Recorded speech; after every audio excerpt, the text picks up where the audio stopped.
Hey guys, welcome back to Everything Anime Podcast. I'm one of your hosts, Shinry. Here at the Everything Anime Podcast, talk about everything from anime, manga, video games, TV shows, and whatever relevant topic I feel like talking about. Today's video is on Demon Slayer chapters 41 through 50. So I've got to update you guys. The last time we talked, I said I'm only caught up to the Swordsmith Village, and I know everything up to the Swordsmith Village. Well, that was until the Hashira Training movie came out. And I'm going to give you my 2-second thoughts on that. The movie was trash. Okay, not that it was bad, because I liked Mugen Train.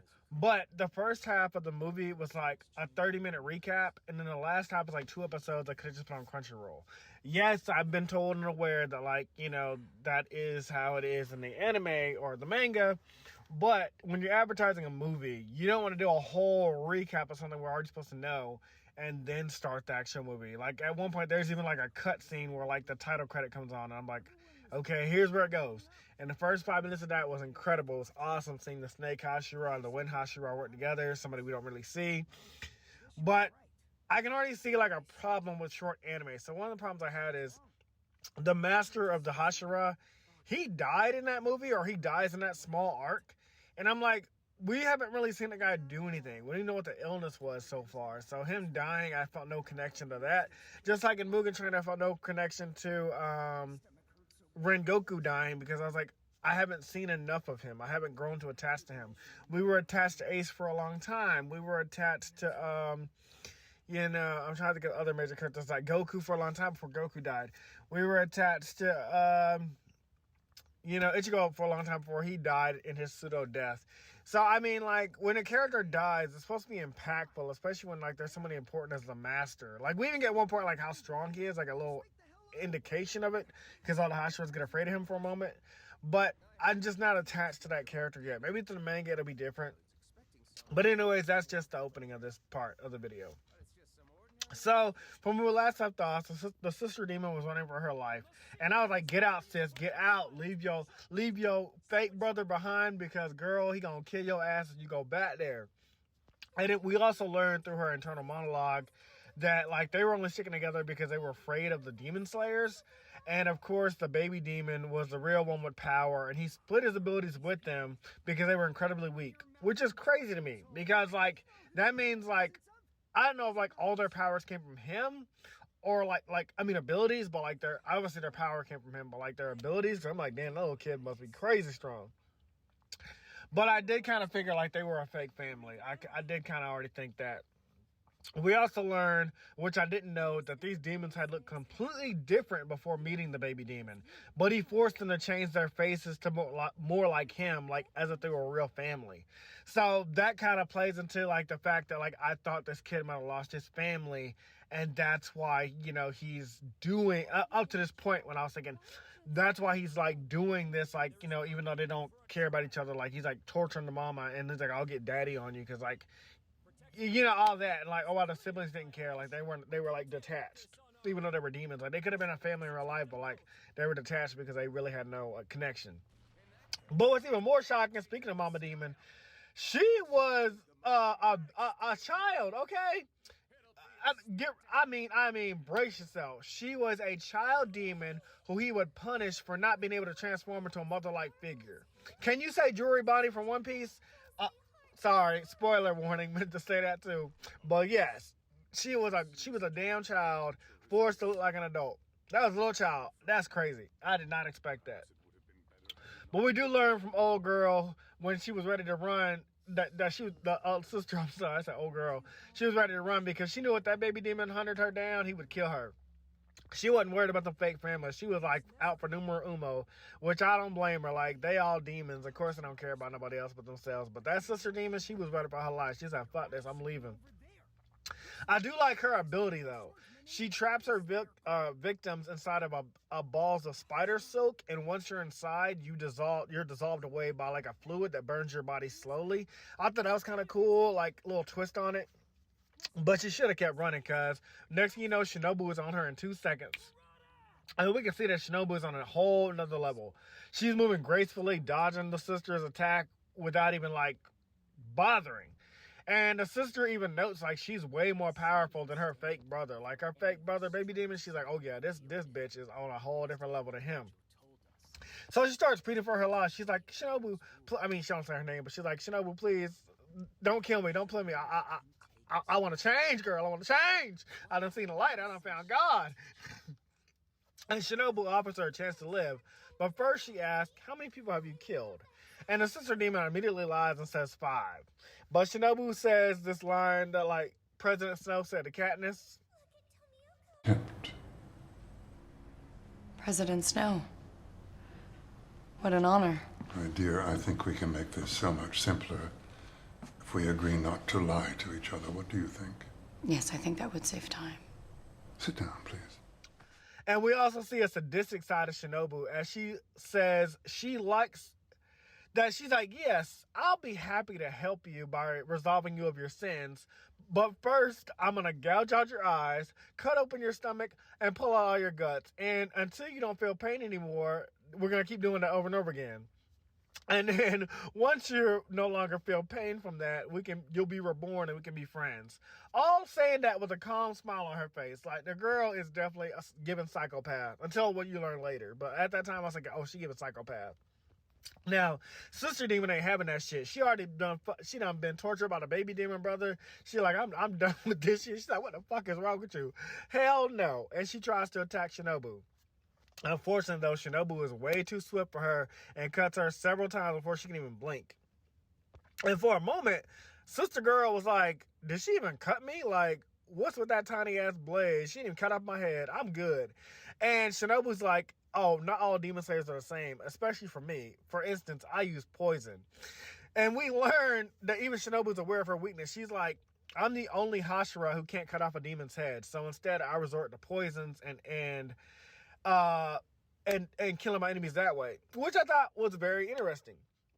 And this is also where we learned that she's the insect Hashira, which I found interesting. Like, it kind of gave me Shino from Naruto. You know, Shino deserved more justice in Naruto. He that's a cool ability, but they barely used Shino's ability. And I remember, though, when I first watched this in the anime, I was wondering if they'd all be elements. Oh, I think I talked about this a while back, but like how Inosuke had beast breathing, that's when I knew, like, everybody could change it up. But I do think we might see some other interesting ones later, especially with meeting the Hashiras. Now, she also makes a joke about talking to herself about, like, she's like, oh, she's talking to the sister demon, but she's like, oh, you already died. She's like, I'm over here talking to myself. I said, girl, yeah, you definitely a psychopath, until I found out what happened later. But yeah, I was like, oh, yeah, she crazy. Now, I forgot to mention, before the demon slayers are trapped in those silk cocoons, they have a chance to save themselves. But normally, like, normal swordsmen can't cut out of that. But the moment Shinobu showed up, she just tapped her sword on the most recent silk ball that the demon slayer trapped in it, and it unravels, just showing the major difference between a Hashira and a regular demon slayer. Now, one scary thing about the fight with Tanjiro as we forward back to him, like, before they even had severed off the demon's head, its body was able to, like, to move on a bit longer before it died. And it threatened to kill Tanjiro as it crossed towards the sister. So even though Baby Demon had his head cut off, he's still making his way towards Nezuko and Tanjiro. Or rather, I forgot this part. My bad, I meant to say this. He didn't cut off his head. Or the Tanjiro didn't cut off his head. The baby demon cut off his own head. And he kept it, like, connected slightly by, like, strings or something like that. And I thought that was pretty clever, because I was like, oh yeah, it was a fake out. I was like, ooh, okay, bitch. And he's about to kill Tanjiro for good with, like, a miniature bird cage, like Doflamingo from One Piece. But that's when Gil shows up to save him. Which, by the way, all this breathing technique kind of reminds me of JoJo's Bizarre Adventure randomly, with, like, come on and, like, the spirit things that show up. I forgot what the spirit things were called. But yeah, you know, it was giving me that, like, all the breathing techniques. But I know Demon Slayer are different. Now, Demon Baby gets really pissed now, and he tries to go through with his, like, ultimate attack to try to kill everybody in the area. But that's when Gil reveals that he's got his own 11th form, like 11th water form. And he does this thing where it's called Dead Calm, where this thing is so strong that, like, he doesn't do anything, and it cuts all the strongest threads that this baby demon created. And we learn that, like, it's like how the sea is calm and flat and there's no ripples in the water. It's like a pure reflection. So basically, like, if you attack him while he's using his 11th form, dead calm or something like that, like, basically the attack just hits you back. Like, it's like a mirror, because, like, you know, he ain't doing anything. And that's OP as fuck. But with that technique, Baby Demon goes down for the count, which was really cool. Now, as Baby Demon dies, he tries to remember what it was like when he was human. And as I predicted, this fake family he created with the demons was to make up for the family he didn't have. And it was a loving one. But there's a twist to that too. So I guess when he was born, he was handicapped or maybe paralyzed from the waist down because he couldn't walk on his own. And Muzan, you know, Michael Jackson came up to him and he was all like, oh, you know, I'll turn you into a demon and baby, you'll be able to stand on your own and, you know, do whatever you want to do. But his parents were having that shit. And so, well, it was also especially because he had to eat human flesh to, like, even survive. And so, you know, as a child, he heard an incredible story about how a father risking his life to save his drowning child. And he thought that was true love. And he's like, it's true love if you're willing to sacrifice your own life to save your child. But instead, after he was made into a demon and was able to stand and become stronger, his father tried to kill him, and his mother did nothing to stop him. So he thought they were a fake family. He was like, oh, yeah, y'all are not a real family. So he killed him. And that's the first half of this interesting twist. But as the mother died, she's not even angry. She's apologetic that even though she gave him life, she felt bad that she couldn't give him a strong body that needed to survive on his own. And that's when the second half of this reveal comes to him. Like, the truth is that when he remembers that, like, when his father tried to kill him, he said, don't worry, I'll die with you too. His parents did love him, even though he was, like, paraplegic. But what he became now, like, being turned into a demon, they couldn't live with themselves, and they couldn't let him live with that either, especially killing humans. So they all planned to, like, die together because they truly loved him, and seeing him turn into a demon means, like, you know, he already died. Like, you're just in possession of our son. You're not our son anymore. It gave me, like, The Last of Us when the brother was turned into a zombie and the older brother shot him and then shot himself in the live action. I ain't played the game, but in that live action, and we can't play that scene. I ain't even gonna try to clip that in there. But that's what I was thinking, like, it gave me that. Now, because the baby demon was so strong, he didn't need anyone to protect him. So he forgot the real reason why he even wanted a family in the first place. And again, just a clever twist on, like, this demon and all the demons so far. And of course, in the end, Tanjiro touches the demon because he feels like he had a lot of sadness. And as he passes away, he can feel like the demon's humanity returning to him, and he offers him comfort. And as Baby Demon dies, he was sad. He was never able to tell his parents he was sorry and that he won't get to go to heaven like them. He'll end up in hell. But what really touched me is the next scene. Like, it's crazy. So his parents are waiting for him in limbo, and they say to him, if you go to hell, we'll go there with you. That's true love right there. But what's crazy and heartbreaking is that final scene is, like, when the family, like, all wraps their hands around him and, like, the flames just start, like, coming up from the ground and threatening to kill him. I was like, ooh, baby, that's crazy. I can't believe it. I mean, he did return to how he looked when he was human, but, like, I wish he did get to go to heaven because he committed those sins only after becoming a demon. It's like becoming a vampire after you were just, like, a great, normal human. You're a monster now. You have to survive, but you're the part of you that was human. If you were good, I felt like you should go to heaven. But the whole family went to hell, and I thought that was a crazy scene. But I mean, it doesn't seem fair. But you know, again, I ain't write the story. But I like that the family was waiting with him, and they stayed with him the whole time. Now, Gil walks over to the corpse of the baby demon, uncaring and telling Tanjiro, don't waste your time grieving for demons. Like, he steps over the baby demon's, like, clothes and all that. He's like, there are monsters that kill and they torture humans. And Tanjiro says, I agree. I will kill every demon I see without hesitation. But if in their dying moments they feel true remorse for what they did, I will comfort them. Because as I said, after they became a demon, their human spirit was gone. But, you know, when you're dying, your human spirit comes back. So, you know, that's why Tanjiro cares about them. He's like, oh, you know, you were a good person, but you tried to turn into a monster. So, you know, that's what I understand. But, and Gil seems briefly touched by this. That is before Shinobu shows up and tries to decapitate his ass. Or she tries to decapitate Nezuko. And then we flash back over to Zenitsu. And we find him all bandaged up and saved by the Slayer corpse and Shinobu's sister. One funny thing is when they come across Inosuke and they ponder if he's human or not because of his boar head. I found that kind of hilarious. When they go back over to Shinobu and Gyo as they continue to argue over Nezuko because Gyo is protecting her, Shinobu says, like, you're a Hashira. You're supposed to kill demons. Why are you protecting her? And then she calls him a hypocrite and says, that's why no one likes you. It's a very random scene, but I like it. Like, he gets all his feelings hurt because she just doesn't know what likes him. She then goes on to tell Tanjiro to get away from her, like, get away from Nezuko, but he refuses, saying it's his sister. And she's briefly sad by this before coldly saying, oh, how sad. I'll use a gentle poison to kill her so she won't suffer. I was like, damn, bitch. I mean, again, she is a demon, so, I mean, she don't know Nezuko's a good girl, but she is a demon, so that's kind of understandable. Gyo can sense the danger that Nezuko, Tanjiro, and they're all in, and he's like, hey, pick up your sister, Tanjiro, and run. And Tanjiro don't hesitate. He know, like, this girl crazy. Before he can get too far, though, Shinobu's sister pins him down from behind, and he as he flees. And then she goes to cut off Nezuko's head, but Tanjiro subdues her and tells his sister to run. It doesn't stop the Shinobu's sister, though, because she continues to her pursuit of Nezuko, nearly decapitating her until Nezuko quickly shrinks down like her smaller form. So we got a lot of stuff going on right now. Then we go back to the two Hashiras. Gyo and Shinobu are in a headlock, which I thought was kind of funny. And because she asked, like, why is he protecting a demon?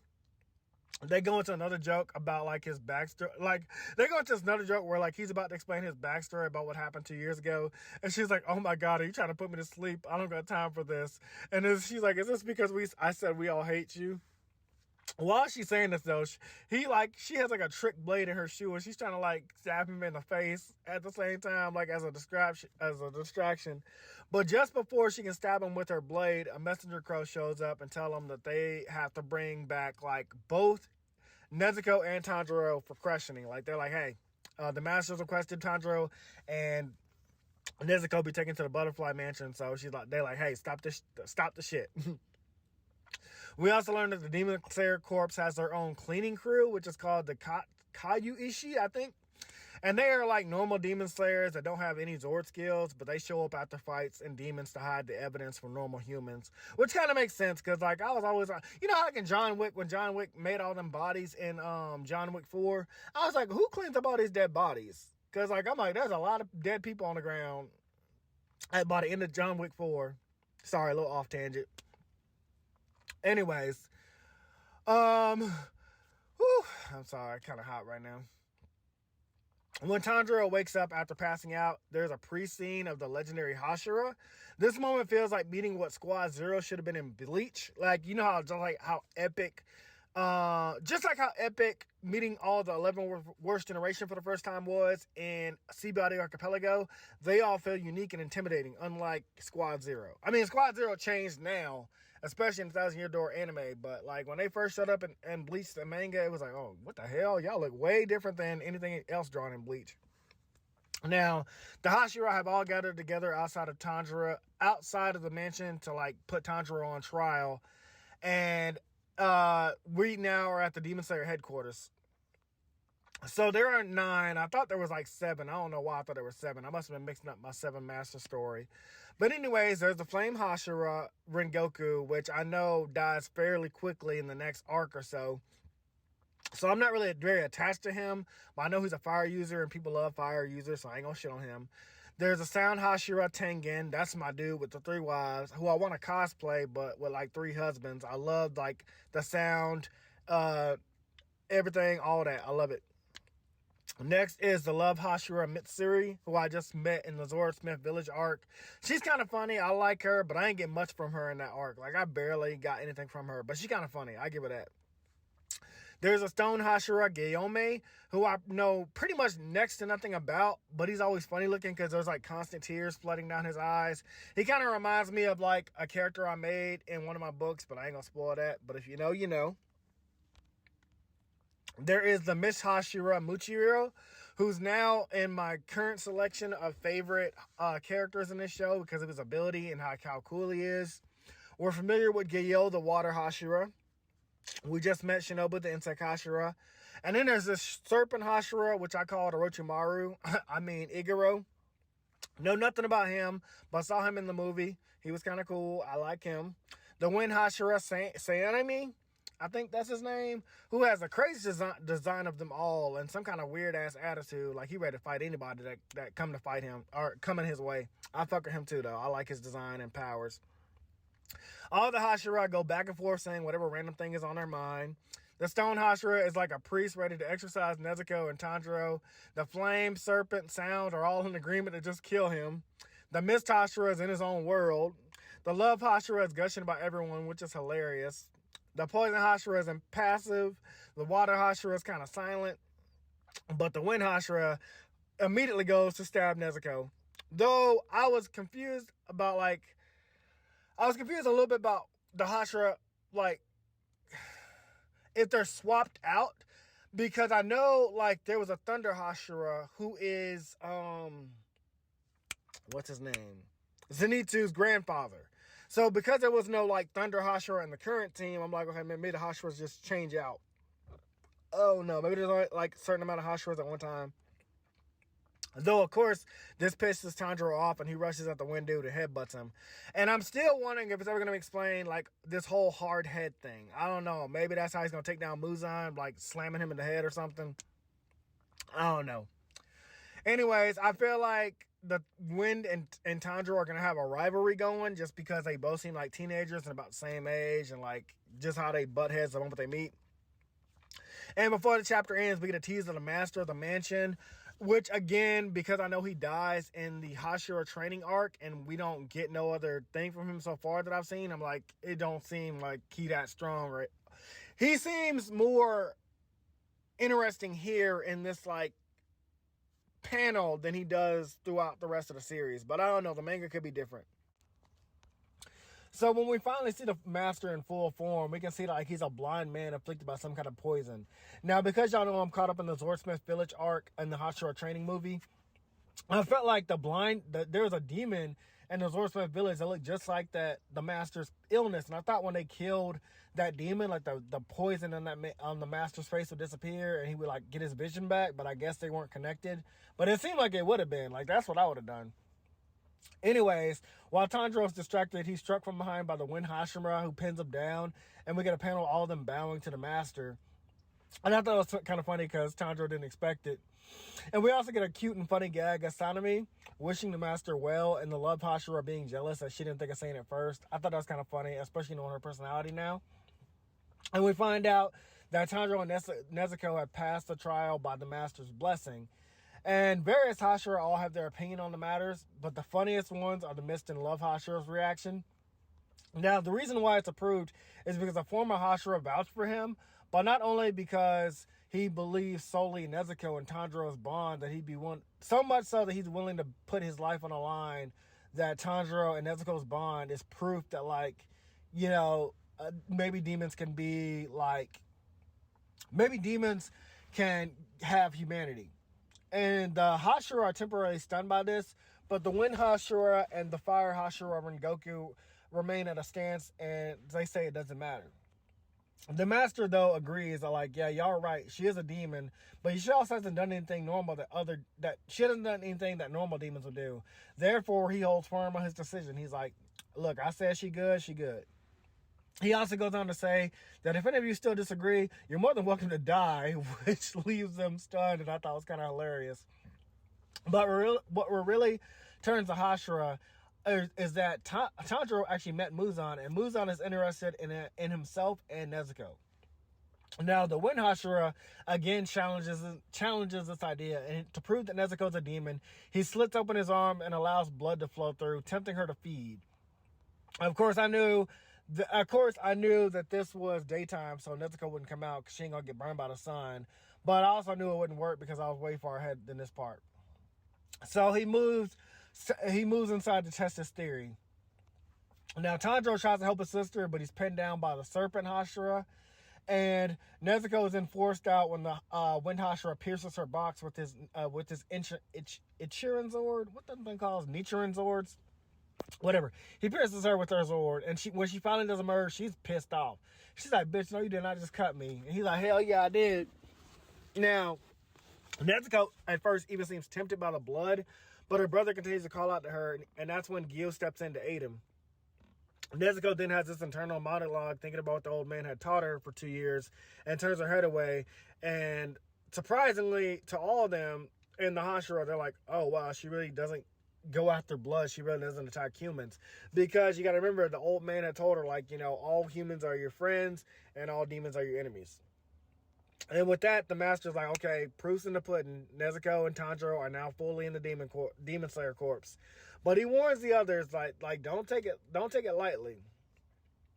And however, if he does manage to kill one of the 12 Kizuki, they will indefinitely have nothing to say against Tanjiro and Nezuko. They're like, if you kill one of the 12 Kizuki, we ain't got nothing to say to you. They ain't got nothing to say to you. Tanjiro then declares out loud that he'll defeat Muzan, which immediately is shot down by the master. The master is like, look, don't disrespect these Hashira. These Hashira worked hard and worked their ass off to get to this level. You ain't even at their level yet. So don't even talk smart like that. The other Hashira try not to laugh, but it's just because, yeah, there's a major difference between them. We learn also that the master's name is Kaguya, and he has the power of influence. Like, with his voice and how he speaks and his mannerisms, he can cause a presence around you to feel light or heavy. So I thought it was pretty dope. We also get a powerful scene of the Mist Hashira, who appears oblivious the entire time in his first serious scene. He damages and kicks Tanjiro. Kicks a Tanjiro back with a flick of a pebble or something like that. Because Tanjiro's talking while the master's talking. He's like, hey, shut your fucking mouth. The master's talking. I thought that was kind of cool. We then go over to the Butterfly Mansion where we meet Shinobu's sister, Kano. And we learn that Zenitsu and Osuke are here as well. And per usual, Zenitsu is always yelling. There's not much to say outside of a gag of Zenitsu being afraid of training because how Tanjiro and Osuke have been coming back to the room each night. But once he hears about what the training is, his reaction's kind of good. I also thought the same thing. I thought that, like, them talking about, like, oh my god, this training was torture was kind of stupid. One other interesting note we learned here is that Shinobu's dream is to get along with demons. So she meant what she said to the sister demon about letting her live if she resolved herself of all her sins that she committed through pain. But there's more to it than that. Shinobu actually hates demons. She hated them because they killed her older sister. But even as her sister died, she pitied those demons, and Shinobu has taken upon herself to carry out her sister's will. So I thought it's kind of noble. Shinobu wants to believe that her sister's right, that demons can change.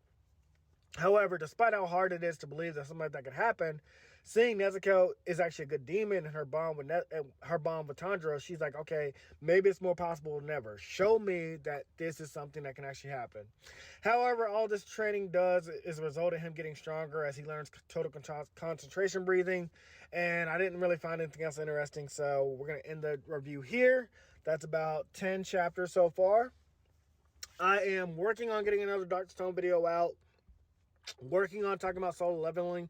I don't know if I want to talk about solo leveling weekly or if I'm just going to read like a bunch of solo leveling and then give my updated thoughts. I'm thinking about kind of doing it that way because solo leveling isn't like a traditional manga, and I don't know, it just seems less to talk about with solo leveling, but we will do a solo leveling video for sure. I'll definitely give you my thoughts on that very soon. Anyways, guys, that's all for this video. We'll talk to you guys next one. Have a great day, guys. Hey guys, this video was sponsored by me, the author of the Shinry series, the Chronicles of Wayne, and Monsterverse. So I figured I'd do this outro a little bit different by showing you guys what you guys will be checking out. So, the Shinry series starts with Book 1, Shobu Samurai Project Aryoku. 10 years after the death of his parents, Shobu Samurai returns home, seeking vengeance, but instead faces a choice to save his home from shadow creatures, blood beasts, and an organization once thought dead. Shinry's Shobu Samurai starts at $9.99. And if you love anime, manga, Naruto, One Piece, Bleach, Yu Yu Hakusho, Fairy Tail, Shaman King, Rave Master, Zatch Bell, anything like that, the Shinry series is definitely the series for you. You'll definitely want to check it out. The Sword of Light is probably the thickest one so far. And then these books are 2. This is Enter the Dread Zone Tournament. And the series original ending, Arado, the Legendary Conjuring Master. So, and I'll just show you guys some of the covers. Really proud of all of these. But I hope you guys check it out. If you don't like that, I also have the current published books for the Chronicles of Wayne, Love Be Damned, Cotton Candy, Full Moons, Fabled Lovers, A Cursed Virgin's Bite. If You Go Where Monsters Dance, Red Will Rain Over Your House. Love Be Damned. Now, the Chronicles of Wayne is about a geeky guy, or a nerdy guy in high school. His senior year, he has a crush on the hottest guy in school, because of course he does. He's only got one best friend, and her name is Barb. Well, the hottest guy in school turns out to be a werewolf. And to make the story more interesting, he bites Wayne and turns Wayne into the first ever wolfman in the last 10 years. And because of that, it was also a sacred law that wolfmen should never be created. I don't want to get into too much of the Chronicles of Wayne without spoiling it, but I can tell you it's very short. This one sells for $6.99, and Love Be Caged right after it. The ending of this trilogy, Love Be Liberated, comes out in October. So I'm going to definitely do a more full in-depth review of this one. But yeah, it's an LGBT fantasy fiction story about werewolves, vampires, white witches, a dark warlock, and, well, many, many more surprises to come. So if you guys like to read, I definitely recommend. These are all the books so far in the Shinry series, except for Shinry's Beginning. I do have that one, but it's just not here with me. But yeah, I appreciate a like, support, or just a review on Amazon. Either way, thank you guys for watching. I hope you guys have a great day.